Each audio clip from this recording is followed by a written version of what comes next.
If you run a youth sports club or league, you may have heard of the new law that took effect on the Safe Sport Act of 2017. Effective February 14, 2018, it was a large response to the chain of sexual abuse cases at the U.S. Olympics and other organizations. Although the scandal reached national news outlets, many involved in youth sports still have no idea what the law is or what it means for this organization. We'll walk you through everything you need to know. First, it is important to understand the significance of the law to youth sports.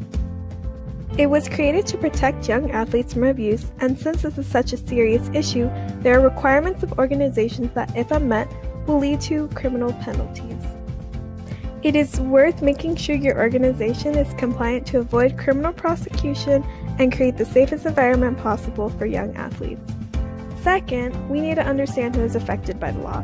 For NGB organizations, which are organizations recognized by the USOC, this law directly applies. If your sport falls under one of these NGBs, you should go to their website for the appropriate information and procedures.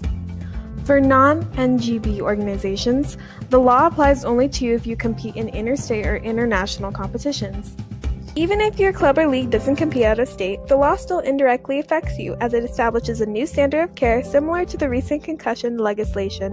What's more, it expands on the list of covered individuals under the previous versions of the Act.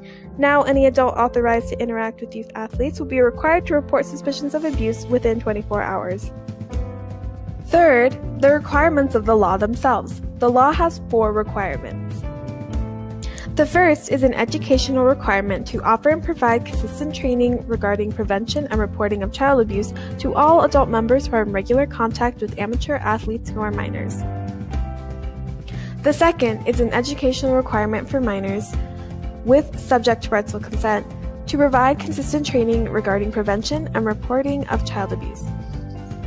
The third is a policy requirement, saying to establish reasonable procedures to limit one-on-one interactions between amateur athletes who is a minor and an adult. And the fourth deals with mandatory reporting to allow someone to easily report an incident of child abuse to appropriate persons.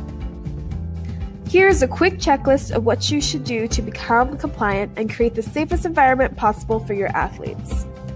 First, set up a reporting system. Second, have awareness training for administrators, staff, and parents. Third, have awareness training for minors with parental consent.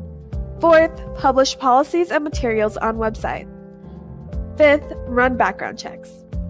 Once you have these items complete, you should be good to go. For a more detailed Safe Sport checklist and additional resources, visit us at blog.playershealth.com and follow us on social media for more helpful updates.